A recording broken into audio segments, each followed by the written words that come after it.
faisait longtemps qu'il n'est pas vu. Quelqu'un que vous avez pu suivre de près pendant le Dakar et qui a signé son meilleur résultat, le meilleur résultat pour un Français dans le Dakar depuis 2014. Le pilote moto Adrien Van Beveren est avec nous. On l'appelle le Beach Boy parce qu'il adore le sable, auteur de son premier podium donc au Dakar.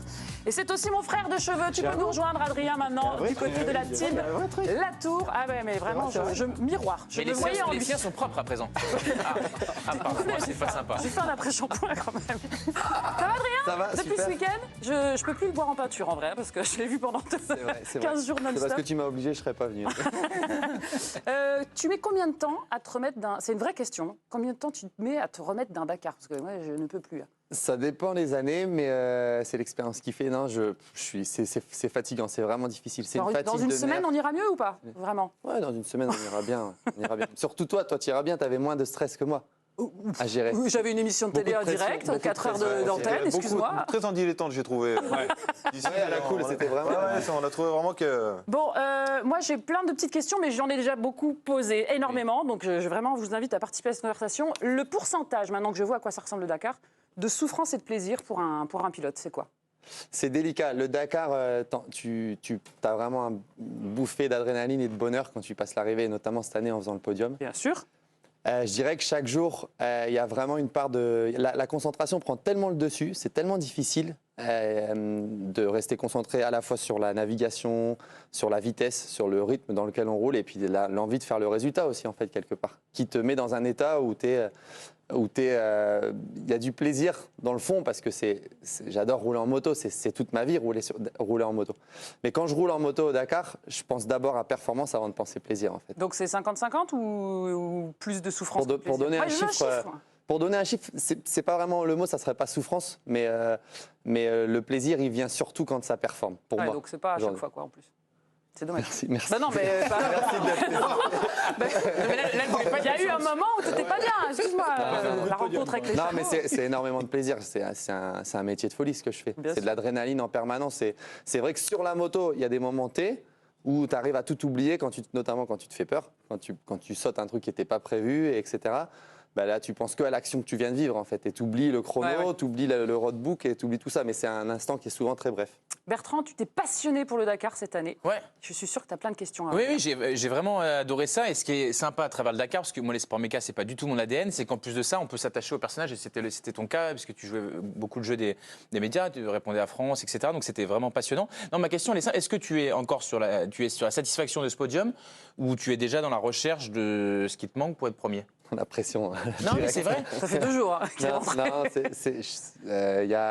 Mais dès le début, la question elle est pertinente parce que dès le début, quand j'ai passé l'arrivée, j'avais déjà... il y a eu quand même une grosse délivrance de monter sur ce podium parce que j'ai souvent été proche, j'ai chuté, j'ai perdu le Dakar à quelques jours de l'arrivée plusieurs fois, des casses mécaniques, il m'arrivait plein de choses sur cette course et c'était mon 9e, donc de finalement, au bout de 9 Dakar, monter sur ce podium, ça m'a fait beaucoup de bien. Mais c'est vrai que mon objectif final et mon rêve absolu, c'est de le gagner. Ouais. Donc pour répondre à ta question, oui, en passant la ligne d'arrivée, j'ai déjà même pensé qu'est-ce que je pourrais faire de différent pour le gagner. Et tu as des réponses. hein. Ouais, j'ai des réponses. C'est quoi? Cette année, c'est l'année où il y a manqué le moins, quelque part. Ouais. C'est des petits détails.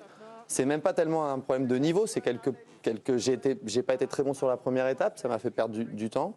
Il y a une étape où je me suis arrêté pour ne pas partir devant le lendemain. Au final, les deux se sont perdus, j'ai ouvert l'étape. Donc ces 3 minutes-là, on peut dire, alors on est toujours plus malin après, hein, mais on peut dire que ces 3 minutes-là, elles étaient gratuites et que ces 3 minutes-là, elles me faisaient déjà faire 2e, par exemple. Ouais.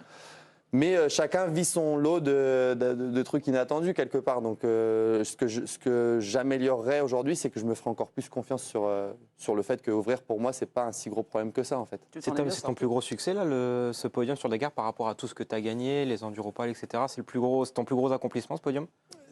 Par rapport à mon histoire, par rapport aux accidents, aux opérations, à tout ce qu'il y a eu derrière le Dakar, c'est mon plus gros succès dans le sens où c'est la récompense d'un travail. Okay. Mon plus gros succès, je pense que ça a été de gagner l'Enduropal en rentrant du Dakar en 2016, peut-être. Mais en tout cas, c'est sûr que ce podium, il me donne aussi l'envie de continuer. C'est quelque part, c'est un peu une réponse à toutes les questions que je me pose depuis des années. Est-ce que je fais les choses comme il faut?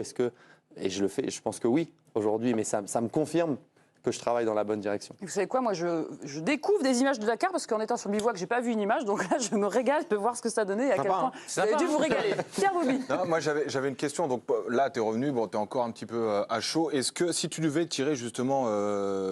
Enfin, je suis conscient qu'en fait, pour gagner le Dakar, il faut énormément aussi de chance, même si on a du talent, même si la méca marche et tout ça. Et si tu as un seul regret sur ce Dakar-là, où est-ce que tu penses avoir le plus de regrets sur l'aventure que tu as eue? Il y a 2-3, pour être plus performant, il y a deux, allez, on va dire, j'ai 3 trucs, si je peux les citer les 3. Ouais. Je vais dire ma première étape, qui était un terrain vraiment où personne s'est fait plaisir, hein, même ceux qui adorent. Alors, c'était des caillasses, mais rondes, qui étaient volcaniques et certainement magnifiques pour les images télé. Mais, Mais parce nous, que tu y allais avec plus de retenue, bah, parce que c'était la première, ouais, ou parce que... Avec de la retenue parce que c'est la première. D'autres y vont parce que c'est la première et ils lâchent le 200% de tout ce qu'ils ont. Moi, c'est pas mon profil. Je suis plutôt quelqu'un qui monte crescendo et qui prend le temps de comprendre les choses et qui va de plus en plus vite au fur et à mesure où la course avance. Et là, je me suis fait un peu assommer à la première étape, notamment parce que le type de terrain c'était un peu la roulette russe. La première étape, il fallait accepter de prendre risque maxi pour faire une grosse perf ou rouler raisonnable, chose que j'ai faite, et me prendre pas mal de minutes. Donc je pense que si tu regardes le résultat à l'arrivée, bah, les 11 minutes qui me séparent de Brabec, je les avais prises déjà le premier jour. Mais j'ai pas vraiment de regrets parce que je pense que si c'était à faire demain, j'essaierais d'augmenter un peu le rythme sur cette spéciale-là, mais pour autant, je dirais pas, vas-y, des branches, fais comme eux, parce que ça peut se terminer. On l'a vu, hein, il y en a un paquet qui se sont éliminés les 3 C'est premiers le risque jours. ultime sur la première, en fait. C'était un risque ultime parce que ce terrain était comme ça. Je pense qu'on ne connaîtra peut-être pas ce type de première étape l'année prochaine, et je pourrais certainement faire une première étape plus performante. Alors on a vu Adrien briller, performer, et puis on t'a beaucoup vu pleurer. Petite séquence hommage à Adrien, c'était très émouvant, on revit ça.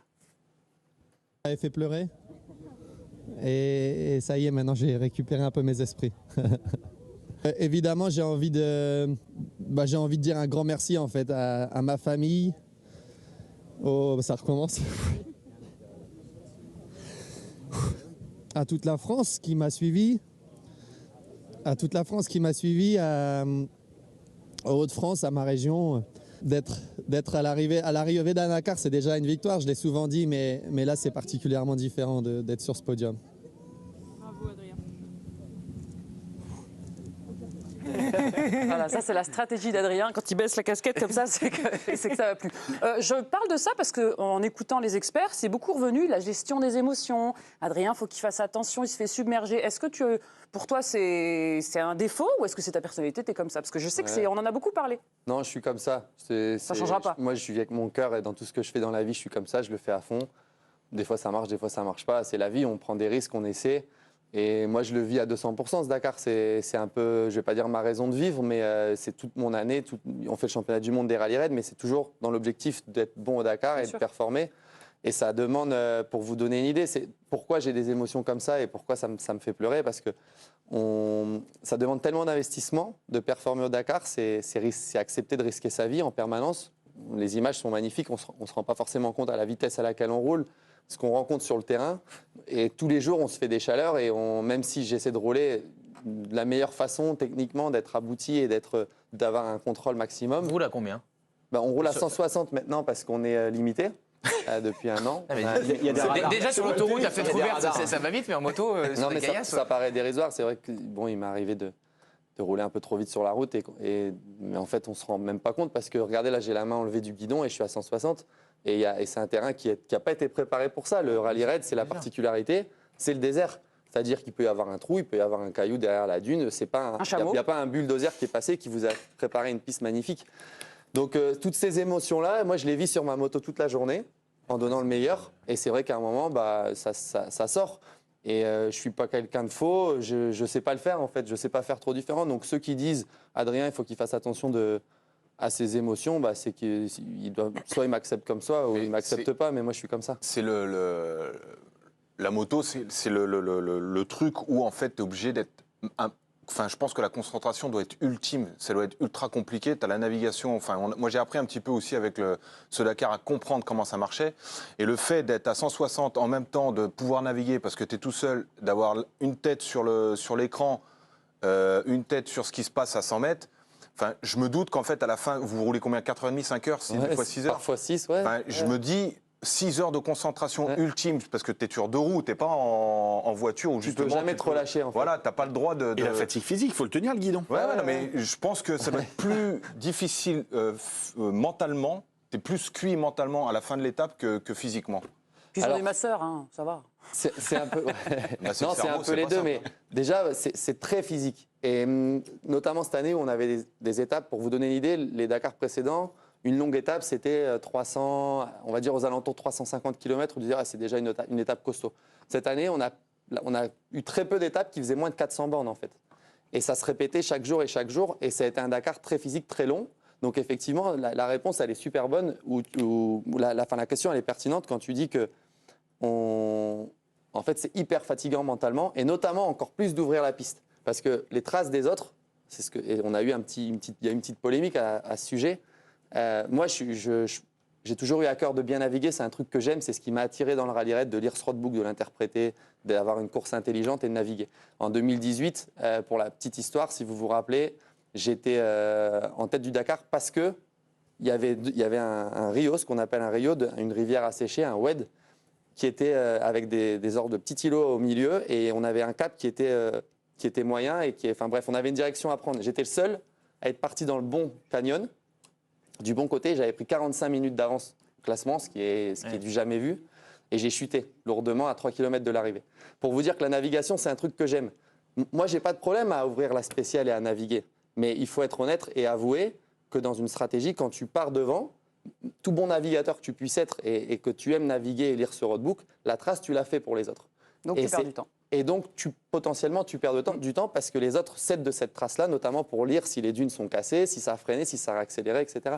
Donc, tu ne peux pas partir devant tous les jours, gagner toutes les étapes et gagner le Dakar. Ça n'existe pas. Le niveau aujourd'hui est tel qu'il faut être capable à un moment, pouvoir partir derrière et gagner du temps. Regardez les deux pilotes qui font devant moi au général. Brabec et Branch. Brabec et Branch, ils ont gagné une spéciale. Branch a gagné la première. Le lendemain, il a eu la chance que ce soit Cornero, un des meilleurs navigateurs, qui partait d'eux. Il s'est arrêté au 10e kilomètre pour le laisser passer. C'est pas pour rien, quoi. Ah Donc ouais, c'est à un moment, il faut pouvoir partir un peu derrière pour gagner du temps. Mais ce que je retiens, et tout à l'heure on parlait de ce que je retiens de ce Dakar, etc. Ce que je retiens de ce Dakar, c'est que aujourd'hui, moi, je réfléchirais 2 fois avant de m'arrêter pour partir derrière. Parce qu'au final, il y a des étapes où, oui, l'anti-quarter dans les dunes, il fallait partir derrière pour gagner du temps. Par contre, des étapes où c'est des pistes, etc., pourquoi pas partir devant, essayer de prendre le bonus. Et puis, Tu sens que tu as franchi un cap par rapport à ça. en fait, ce cap, ce niveau-là, il n'est pas venu comme ça pendant ce Dakar. C'est juste que j'ai pris conscience encore plus que je suis quelqu'un qui peut ouvrir d'un bout à l'autre et rouler vite en ouvrant, en fait. Et si vous avez adoré suivre le Dakar, sachez qu'on sera encore là sur la chaîne L'Équipe l'année prochaine pour vivre une nouvelle édition. Et puis si vous avez adoré suivre Adrien Van Beveren, on te retrouve à l'Enduropal du Touquet ou pas, week-end prochain? On me retrouve au Touquet, évidemment. J'avais prévu de rouler en vintage. Ouais. T'es tenant du titre en vintage. Ouais, alors c'est pour le fun, hein, c'est vraiment pour dire de participer à l'événement, mais c'est vrai qu'on vient de découvrir ce matin que le châssis était cassé, donc je cherche un châssis. Il passe une annonce. Je vais faire les petites annonces cet après-midi. Cherche châssis. Ce sera dimanche 4 février à vivre à 13h30 sur notre entraîne.